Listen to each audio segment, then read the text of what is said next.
जय हिंद साथियों। आज के इस वीडियो में हम बात करेंगे वर्ल्ड प्रेस फ्रीडम इंडेक्स 2023 की। इसमें भारत को कौन सी रैंकिंग दी गई है, टॉप 3 कंट्रीज कौन से हैं, बॉटम के 3 कंट्रीज कौन से हैं, जारी कौन करता है ना, किस दिन जो है वर्ल्ड प्रेस फ्रीडम दिवस मनाया जाता है, डे मनाया जाता है, उस पर भी बात करेंगे। मतलब सभी बिंदुओं पर हम विस्तार से चर्चा करेंगे। ठीक है, बट यहाँ पर आप देख सकते हो, ये आपके वर्ल्ड का मैप है, पूरे संसार का मैप है, ये आप देख सकते हो।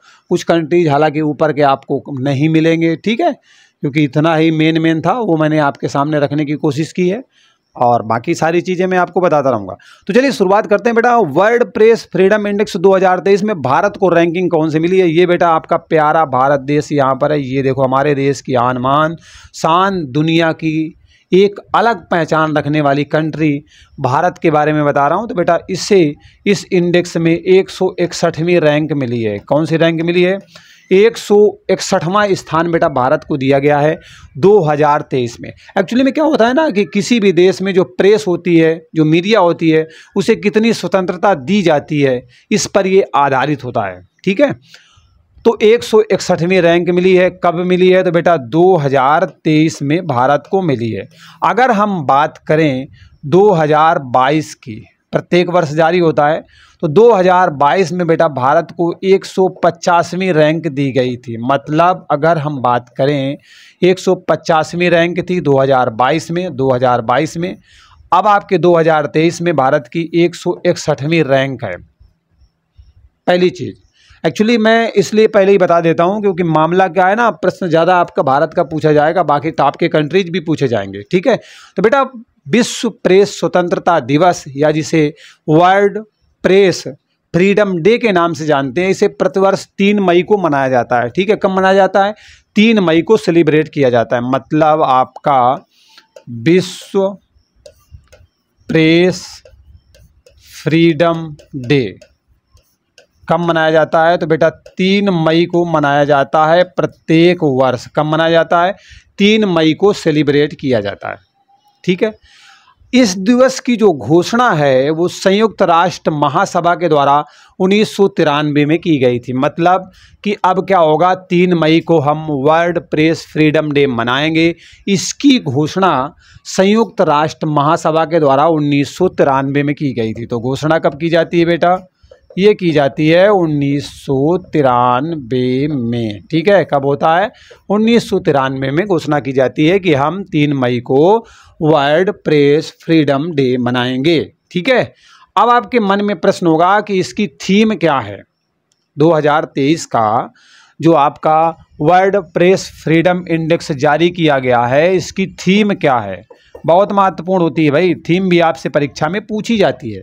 तो थीम बेटा लंबी चौड़ी है, मैं बोल देता हूं आपको, ध्यान से सुन लीजिएगा। Shaping of future of rights, freedom of expression as a driver for all other human rights, ये इसकी थीम है। ह्यूमन राइट्स वगैरह पर आधारित है और बहुत सारी चीज़ें बताई गई हैं कि फ्यूचर को किस तरीके से हमें सेव करके रखना है। ठीक है, इस सूचकांक को एक्चुअली जारी कौन करता है, ये प्रश्न ज़्यादा पूछा जाता है। थीम भी पूछी जाती है, मैंने आपको बता दिया है। ठीक है, दूसरी बात है कि इसका जारी करता कौन है? तो बेटा रिपोर्टर्स विदाउट बॉर्डर्स के द्वारा जारी किया जाता है। तो जारी कौन करता है? जारी करता कौन है? तो बेटा रिपोर्टर्स विदाउट बॉर्डर्स। क्या नाम है? Reporters without borders. ठीक है, इसके द्वारा जारी किया जाता है। रिपोर्टर्स विदाउट बॉर्डर्स के द्वारा आपका विश्व प्रेस फ्रीडम सूचकांक जारी किया जाता है। ठीक है, यहाँ तक समझ में आ गया बेटा? ये जो रिपोर्टर्स विदाउट बॉर्डर्स है, ये है क्या?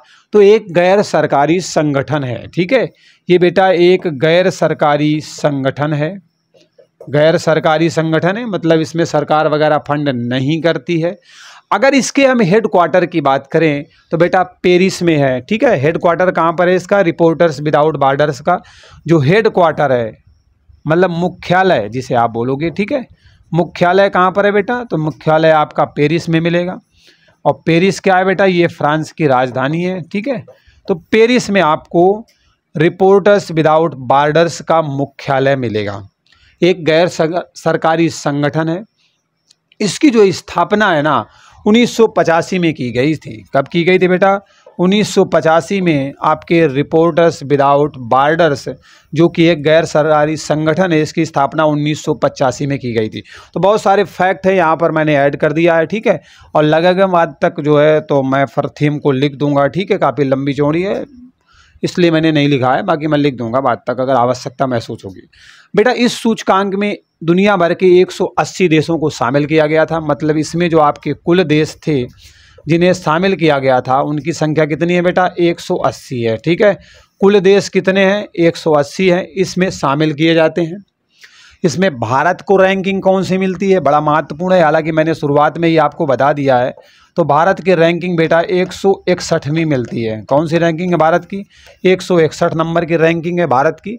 कुल देश कितने रखे जाते हैं? तो बेटा 180 देशों पर ये सर्वे किया जाता है, उसके बाद जारी किया जाता है। अगर हम 2022 की बात करें, ठीक है, ये तो 2023 का एक्चुअली में 2023 का है, ठीक है। अगर हम 2022 की बात करें, 2022 की, हालांकि मैं पहले भी बता चुका हूं लेकिन तुलनात्मक तौर पे समझना जरूरी है।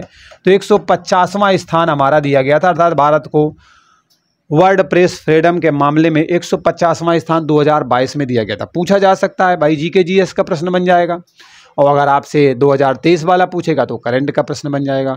तो यहाँ तक सारा मामला समझ में आ गया। तो चलिए अब हम जान लेते हैं कि पहला स्थान किस देश को दिया गया है। तो पहला स्थान बेटा नॉर्वे को दिया गया है। मतलब फर्स्ट पोजीशन किसे दी गई है इस सूचकांक में? तो पहला स्थान नॉर्वे को दिया गया है, ठीक है। नॉर्वे आपका जो है पहले स्थान पर है इस सूचकांक में। हालांकि आगे मैंने लिस्ट रखी है, चलो उसी पे बता देता हूँ तो और बढ़िया समझ में आएगा आप सभी को, ठीक है। तो आगे बढ़ जाते हैं। ये मैप है बेटा, ये हमारे प्यारे भारत देश का मैप है, ठीक है। आप देख सकते हो प्यारे भारत देश का मैप है। देश की आन मान शान, ठीक है। ये सब हुआ करता था हमारा, लेकिन क्या करोगे, बंटवारा हुआ, सब अलग अलग हो गया। अब फिलहाल तो अभी यहाँ से आपका ये सब है, ठीक है। ये आप देख सकते हो, ये बेटा इंडिया का मैप है। यहाँ तक ये सभी ये है ना, ये सब इस तरीके से यहाँ तक ये मिजोरम त्रिपुरा यहाँ पर ये सब आपको, अरुणाचल प्रदेश वगैरह ये सब देखने को मिलेंगे। ये भूटान कंट्री है तो उसके नीचे से आएंगे हम लोग, है ना। ये नेपाल कंट्री पड़ेगा, ये सब एरिया, ये उत्तराखंड वाला, ये यहाँ से ये पूरा मैप। अब तो शो हो गया होगा, मैंने पूरा तो बना दिया ना आपने। ये हमारा प्यारा भारत देश है। भारत को बेटा इस सूचकांक में ना 161वीं रैंक 2023 में दी गई है। कौन सी बेटा? 2023 में 161वीं रैंक है। और आपके 2022 में कौन सी रैंकिंग दी गई थी? तो बेटा वो 150 दी गई थी। बहुत महत्वपूर्ण है, ध्यान रखिएगा, ठीक है। तुलनात्मक तरीके से समझो, लंबे समय तक याद रहेगा और फ़ायदा भी मिलेगा। ये देखो यहाँ पर लिस्ट रखी है मैंने, थोड़ा ध्यान से देखिएगा कि जो टॉप की कंट्रीज़ कौन सी हैं। तो उसमें बेटा टॉप की कंट्रीज़ में आपको नॉर्वे देखने को मिलेगा। नॉर्वे को पहला स्थान दिया गया, मतलब फर्स्ट पोजीशन किसकी है बेटा? नॉर्वे कंट्री की है। सेकंड पोजीशन किसकी है बेटा? वो आयरलैंड की है। और थर्ड पोजीशन किसकी है? तो वो आपके डेनमार्क की है। ये सारे के सारे आपको ना यूरोपीय देश मिलेंगे, ठीक है। यूरोपियाई देश हैं, यूरोप के देश हैं, इन्हीं को बेटा टॉप रैंकिंग मिलती है आपके वर्ल्ड प्रेस फ्रीडम इंडेक्स 2023 में, ठीक है। आप देख भी सकते हो, यहाँ पर दिया भी गया है, 2022 का भी है, 21 का भी है, 20 का भी है। मतलब लिस्ट बनाया है 5 साल का, यहाँ पर मैंने शो किया है आपके लिए। वैसे तो एक साल का ये लोग बनाते हैं, हर साल जारी करते हैं। 2023 में आप देख सकते हो पहली रैंकिंग बेटा आपके नॉर्वे को दी गई है। दूसरी रैंकिंग किसको दी गई है? आयरलैंड को दी गई है। तीसरी रैंकिंग किसको दी गई है? तो डेनमार्क को दी गई। अगर आपसे पूछे 2022 में किसको कौन सी रैंकिंग थी, तो बेटा नॉर्वे तब भी पहले नंबर पर था। अगर 21 में चले जाओगे तब भी नॉर्वे पहले नंबर में था। अगर 20 में चले जाओगे तो भी नॉर्वे पहले नंबर में था। 19 में चले जाओ, मतलब रिकॉर्ड तोड़ता चला जा रहा।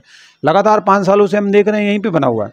तो विशेष करके देखेंगे नॉर्वे हमेशा टॉप पे ही रहता है आपके फ्रीडम के मामले में।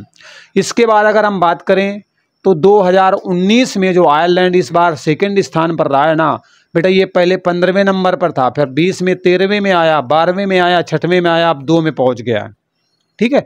इसी तरीके से आप देख सकते हो 5वें नंबर पर आपका डेनमार्क पहले था 2019 में, 20 में तीसरे नंबर पर आया, आज भी तीसरे नंबर पर है, फिर चौथे पे आया, फिर दूसरे पर भी गया है, अब इस बार तीसरे नंबर पर आया।